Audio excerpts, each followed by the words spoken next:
Hello बच्चों, let's read this question. Question says a plain electromagnetic wave having a frequency 23.9 gigahertz propagate along the positive z direction in free space. The peak value of the electric field is 60 volt per meter. Which among the following is the acceptable magnetic field component in the electromagnetic wave? So let's do this question. So यहाँ पे पहले तो आप magnetic field की peak value निकाल सकते हो, जो कि क्या होता है peak value of electric field by speed of light. So यहाँ पे peak value of electric field दे रखी है 60 by speed of light, it is this. So from here you will get it is 2 into 10 to the power minus 7. So you can just check कहाँ पे 2 into 10 to the power minus 7 present है. So between these two we have to select, right? So यहाँ पे अब आप direction check कर सकते हो. के डायरेक्शन तो वैसे भी पॉसिबल नहीं है क्योंकि यहाँ पे जो वेव है वो ऑलरेडी के डायरेक्शन में है. सो उसके परपेंडिकुलर होगा ऑसिलेशन या तो आई में या तो जे में, है ना.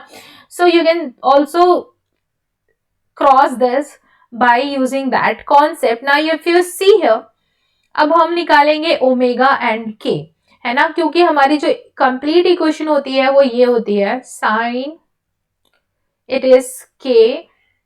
So it will be, if you see, if it is traveling in x direction, so in that way if I write down, it will be this. So basically you have to check for the value of k and omega. So simply omega के value आपको पता है, ये क्या हो जाएगा 2 pi f, that is 2 into this into the frequency here is this. So it will be nearly equals to, so if you multiply all this, it will be 150 gigahertz, जो कि 1 गीगाहर्ट्ज में आपको पता है 10 टू द पावर 9 हर्ट्ज होता है. तो यहाँ पे आप इसको 9 से मल्टीप्लाई कर दो. एंड एक बार जब आपके पास ओमेगा की वैल्यू आ गई है ना, आप सिंपली के लिख सकते हो, ये ओमेगा बाई सी हो जाएगा. सो आप इसको जैसे ही सी से डिवाइड करोगे, जो कि ये होता है ना. सो यहाँ पे आपका के आ गया 500, है ना. सो यहां से 500 आप इसको पुट कर दो, ये आपका क्या हो जाएगा ओमेगा